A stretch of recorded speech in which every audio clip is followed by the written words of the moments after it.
nenhum sucesso na vida compensa o fracasso no lar.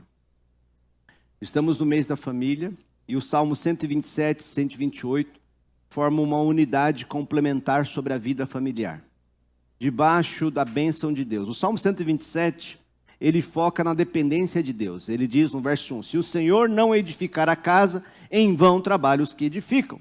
Então, mostrando que nós devemos confiar naquele que está edificando a nossa casa. Fala da dependência do salmista até mesmo para as coisas que nós devemos fazer.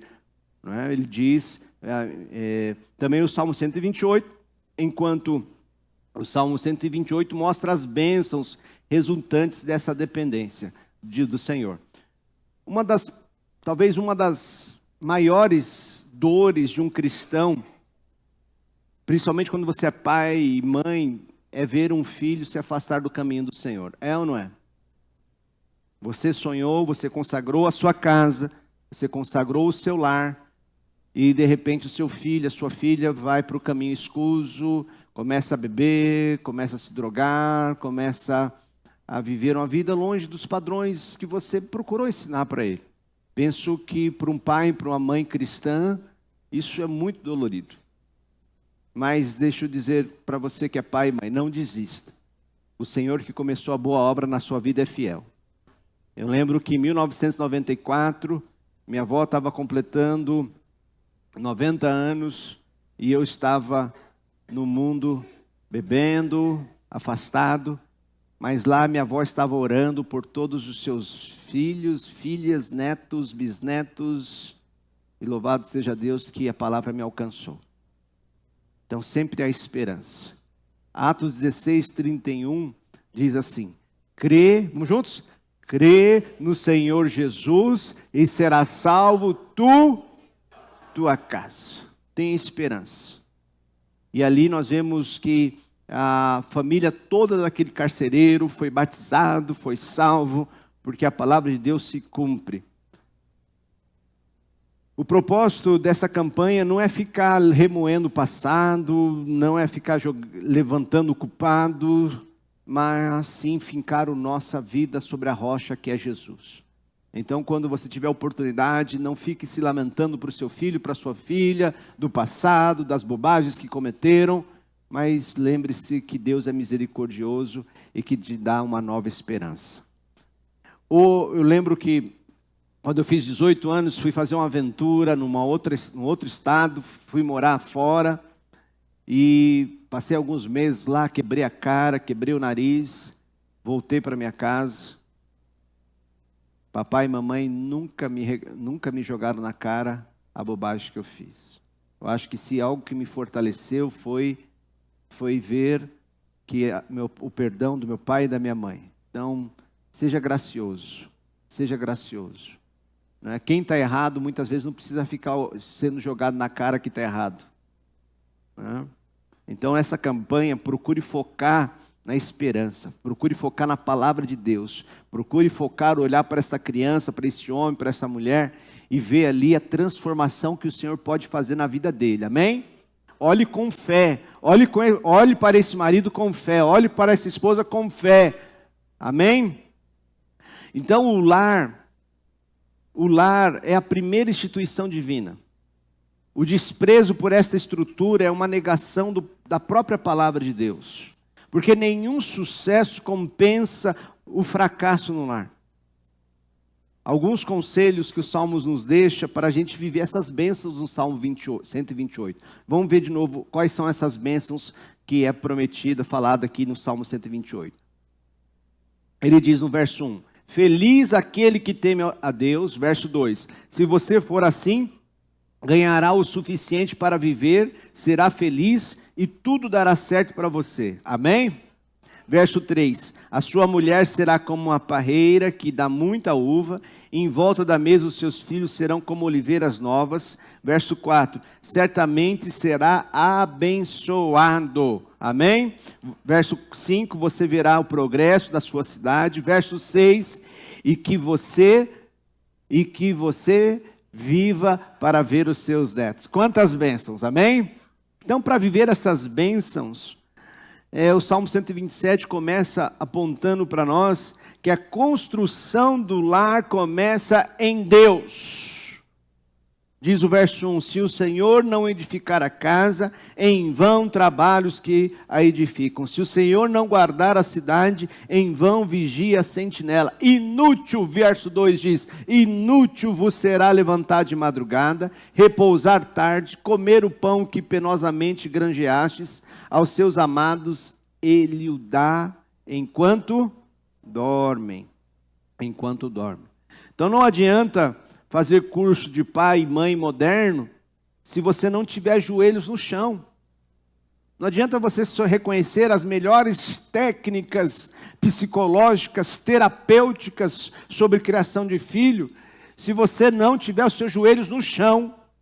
Porque o lar sofre a influência espiritual. Não é só biológico, não é só químico, somos de carne e osso, mas também de espírito e alma. A nossa luta, conforme diz Efésios 6, verso 10, diz, para terminar,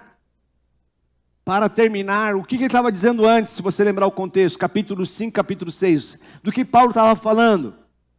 Da família. Paulo falou do relacionamento entre marido e mulher, Paulo falou sobre a criação do filho obedecendo o pai não aborrecendo o filho. Então ele diz assim, para terminar,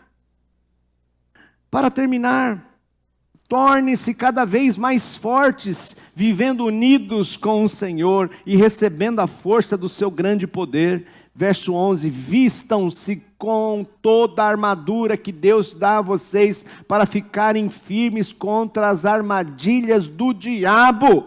Verso 12, vamos juntos?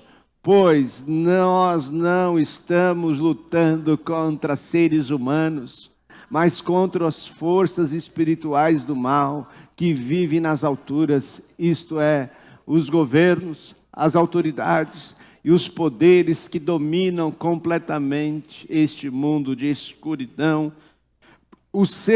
Veja, nossa luta não é contra os seres humanos, não é contra o seu marido, não é contra o seu filho, não é contra o seu cônjuge, não é contra os seus vizinhos. Nós temos uma esfera espiritual, uma batalha que está acontecendo no campo espiritual.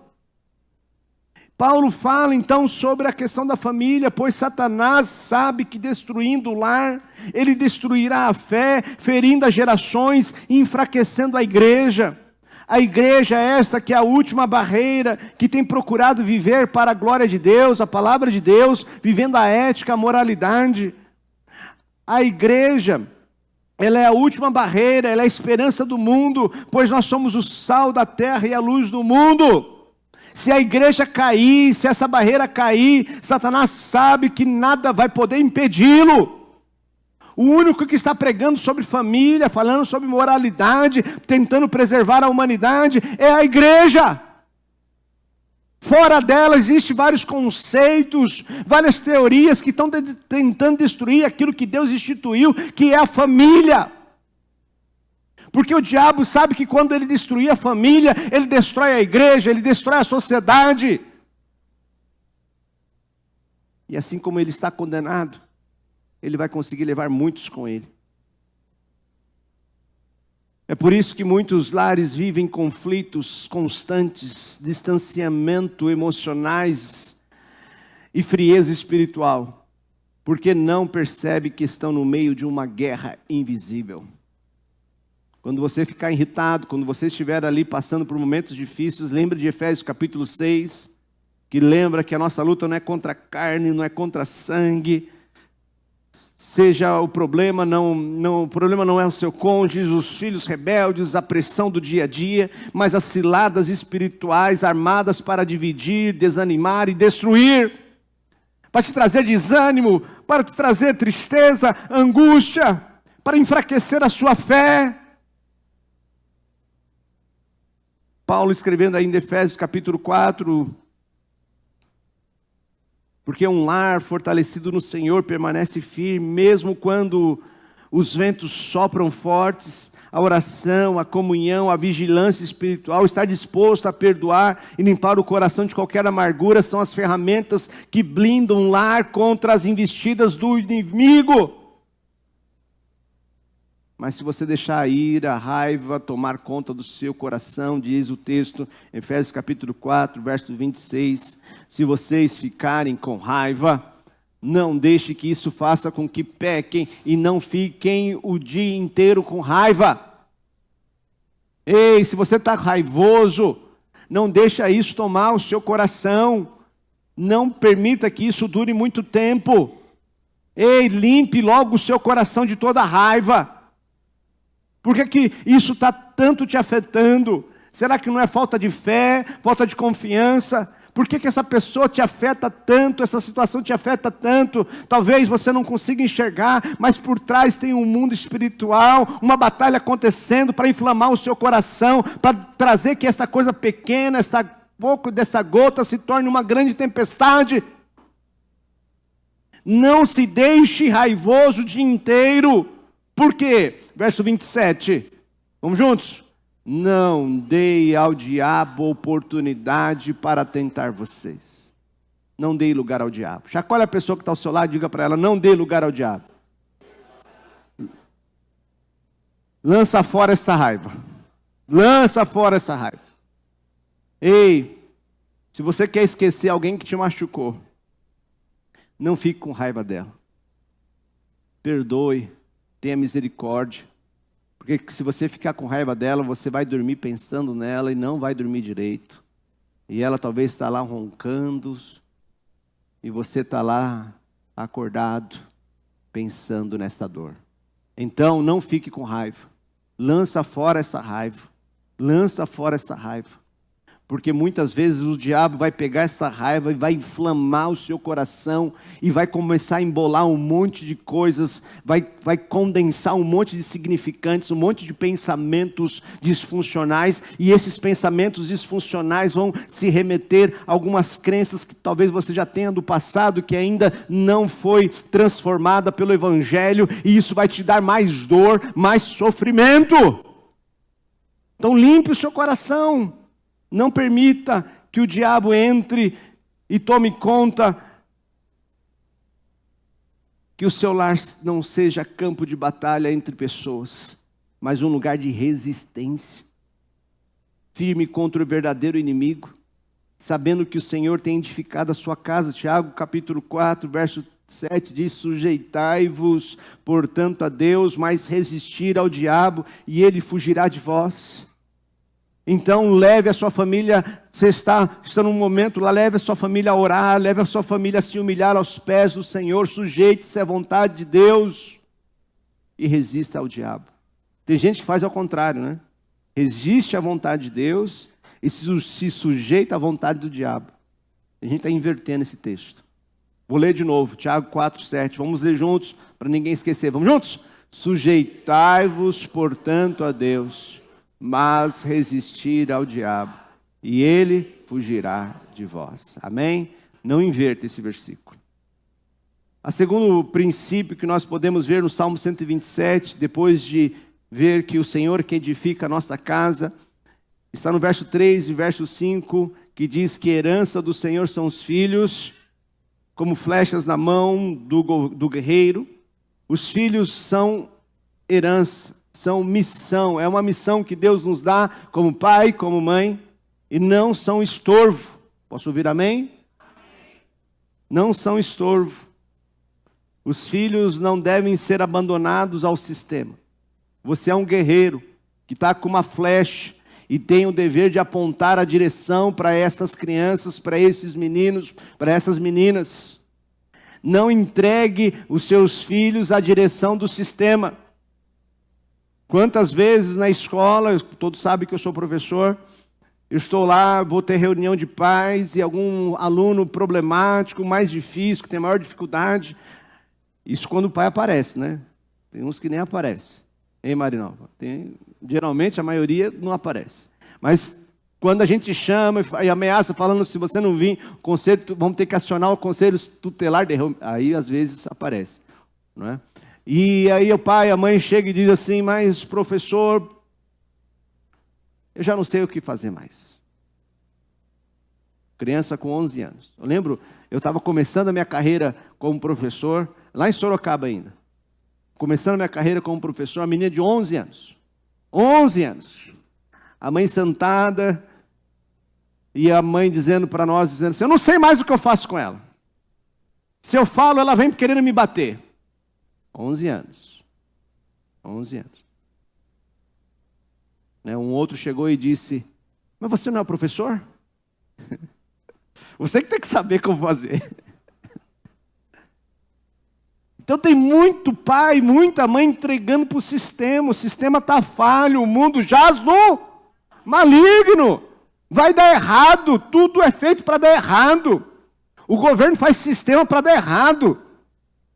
Faz sistema lá, você viu, tanto controle, mas mesmo assim consegue desviar milhões. Você contribuiu a vida inteira, mas está lá a previdência sendo roubada de novo. Porque o sistema é feito para dar errado, eles não querem que dê certo, porque o mundo jaz no maligno. Se você esperar do governo, se você esperar do sistema, a única solução é Jesus. Jesus é a nossa solução, é o nosso Salvador. Então não entregue o seu filho ao sistema, não entregue, não ache que fulano ou ciclano vai resolver o problema. Deus confiou a você para colocar como um guerreiro, deu essa flecha na mão desse você como guerreiro, para apontar o caminho. Os filhos são herança do Senhor. O Salmo nos chama, então, a nos empenharmos na criação dos filhos, como se tudo dependesse de nós, mas também a orar como tudo se dependesse de Deus.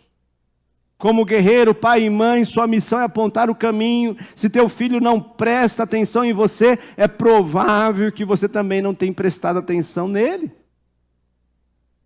Então não vive grudado no celular, na TV. Não vive grudado aí, se afastando do seu filho. Ah, se trancou no quarto, pastor. Está trancado, esse adolescente está trancado. Vai lá, você é o adulto. Abra a porta. Leva a Bíblia lá, desliga o seu celular, leva a Bíblia lá. Você é o adulto.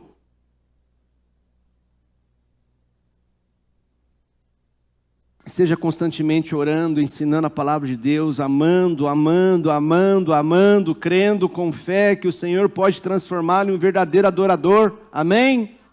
Ame, ame, ame. Assim como o Senhor nos amou. Não deixe amargura no seu coração. Não deixa a ira, não deixa a raiva, porque a amargura vai te afastar dele ou dela.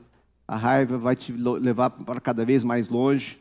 E porque vai um traficante ali, vai uma pessoa do bar encostar nele e vai abraçá-lo, coisa que você não está fazendo dentro de casa. Ou a mulher adúltera, ou a mulher que vai afastar o seu filho do caminho do Senhor e da sua família também. A bênção começa no temor do Senhor. Salmo 128 nos traz um terceiro princípio, que diz assim: bem-aventurado aquele que teme ao Senhor e anda nos seus caminhos. O temor a Deus conduz à obediência a Deus, que é a base da bênção familiar. Não existe lar abençoado sem temor santo. Provérbios 9:10 diz: para ser sábio é preciso primeiro. Vamos juntos? É preciso primeiro temer a Deus, o Senhor. Se você conhece o Deus Santo, então você tem compreensão das coisas. A felicidade verdadeira começa com reverência a Deus, não com estabilidade financeira. Não é mais presentes que você vai ganhar o seu filho, é com a sua presença. É com a sua presença, levando a palavra de Deus, ensinando o temor a Deus, ao coraçãozinho dele ou dela. Marcos 8:36 diz que aproveita ao mundo ganhar o mundo inteiro e perder a sua alma. Para concluir, podemos pensar: será que você não tem trabalhado muito e confiado pouco em Deus? Deus não abençoa a preguiça, como nós vimos no Salmo 128, verso 2. Mas por qual motivo você tem trabalhado? A casa é o termômetro da vida espiritual. Podemos ter diplomas, cargos e reconhecimentos, mas se falharmos no lar, falhamos no essencial. Jesus não teve casa própria, mas teve uma mãe que permaneceu aos pés da cruz. Discípulos que se tornaram amigos e irmãos. Um pai que nunca o deixou.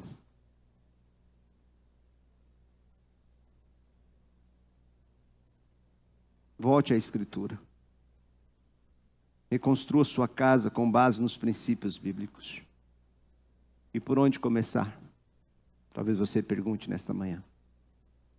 Se você ainda não é salvo, arrependa do seu pecado, do seu mau testemunho e faça de Jesus seu Salvador. E se você é crente, mas está fraco na fé, peça por um avivamento espiritual em sua vida. E que se estenda para a sua casa e para a sua igreja.